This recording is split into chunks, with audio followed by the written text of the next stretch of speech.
भारत माता की वंदे वंदे वंदे।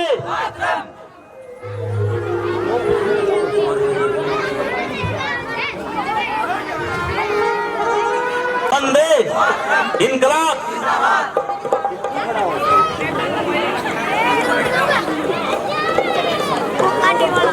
सर्वप्रथम भारत माता को नमन करते हुए और इस देश की मिट्टी को नमन करते हुए मैं आज इस सभा को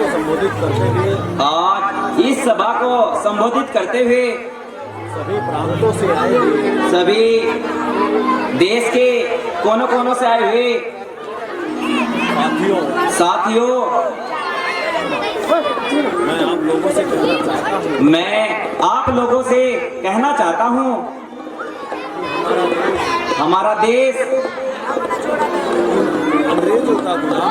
इन अंग्रेजों का गुलाम है और हमें अंग्रेजों से अपने इस देश को आजाद कराना है।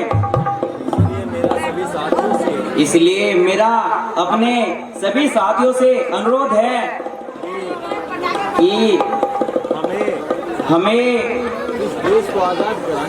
इस देश को आजाद कराने के लिए क्या करना चाहिए। इस प्रकार हमें सभी से अपनी राय लेनी है और अपने अपने विचार रखने हैं और इसलिए इस सभा को संबोधित करने के लिए इस कार्यक्रम को सफल बनाने के लिए हमें एक अध्यक्ष की जरूरत है अपने बीच में से चुनना होगा, जो हमें अपने बीच में से चुनना होगा, जो हमारा मार्गदर्शन करेगा और हमें इस कार्य में सफल होने के लिए हमारा मार्गदर्शन करेगा।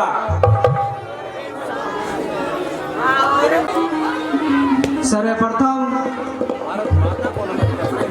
भारत माता को नमन करते हुए और इस देश की मिट्टी को नमन करते हुए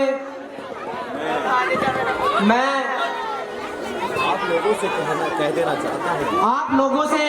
कह देना चाहता हूँ कि भाइयों हम सब लोगों को जात पात का भेदभाव छोड़कर और सभी धर्मों का भेदभाव छोड़कर एकजुट होना है और सभी को एकजुट होकर अपने देश को आजाद कराने के लिए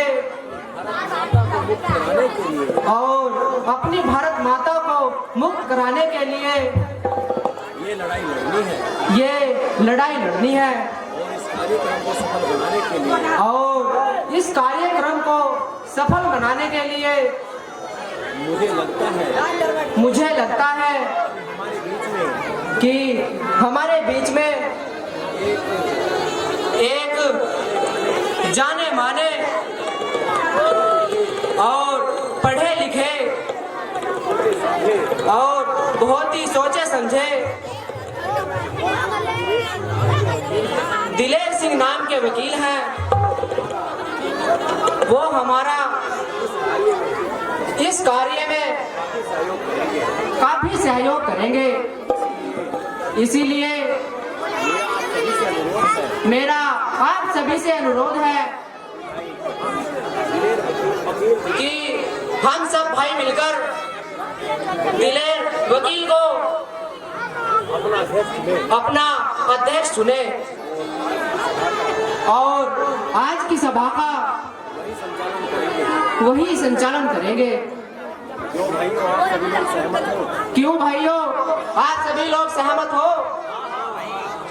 हम सभी सहमत हैं। तो ठीक है, मैं वकील दिलेर सिंह से अनुरोध करता हूं कि वह कृपा कर मंच पर आए और हमारा मार्गदर्शन करे। दिलेर सिंह आए और हमारा मार्गदर्शन करे। भारत माता की, भारत माता की। सर्वप्रथम भारत माता के चरणों में नमन करते हुए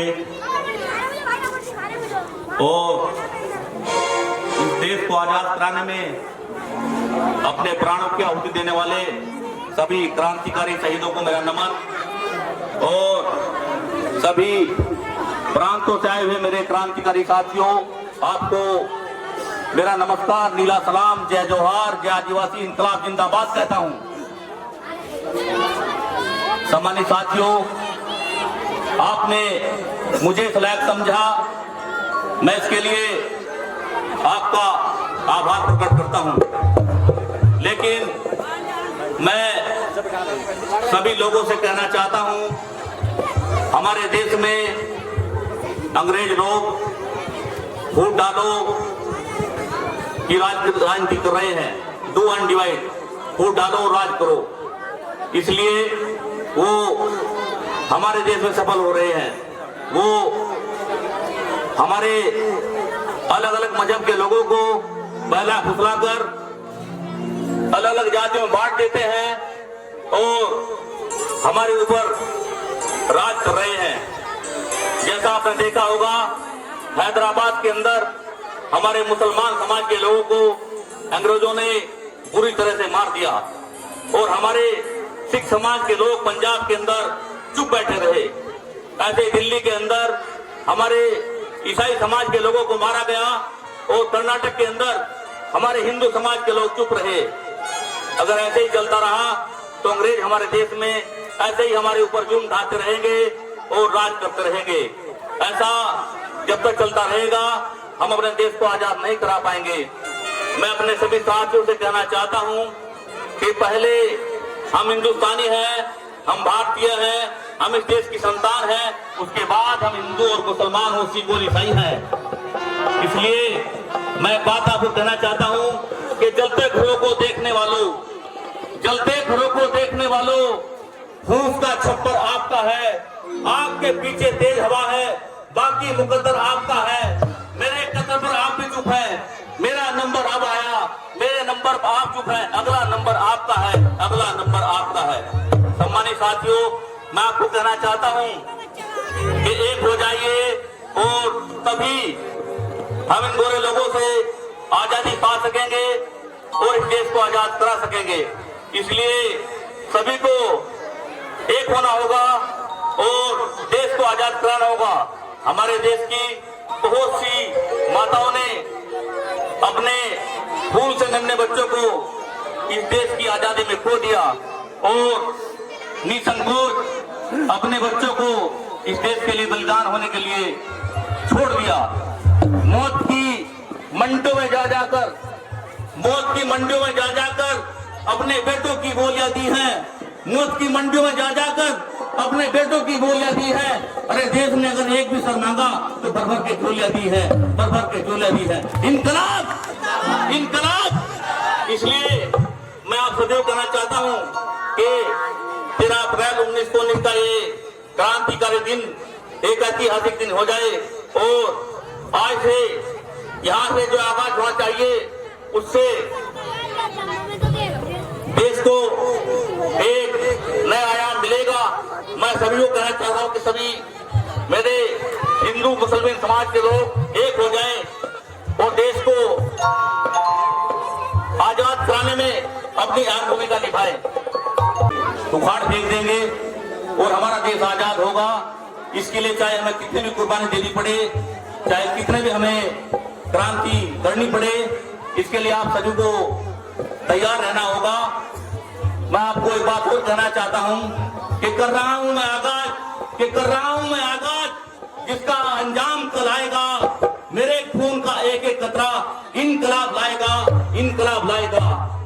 साथियों, मैं कुछ बातें आपके बीच में रखूंगा, उनको आप ध्यान से सुने, उसी पर आपको चलना है और उसी से हमारा देश आजाद होगा।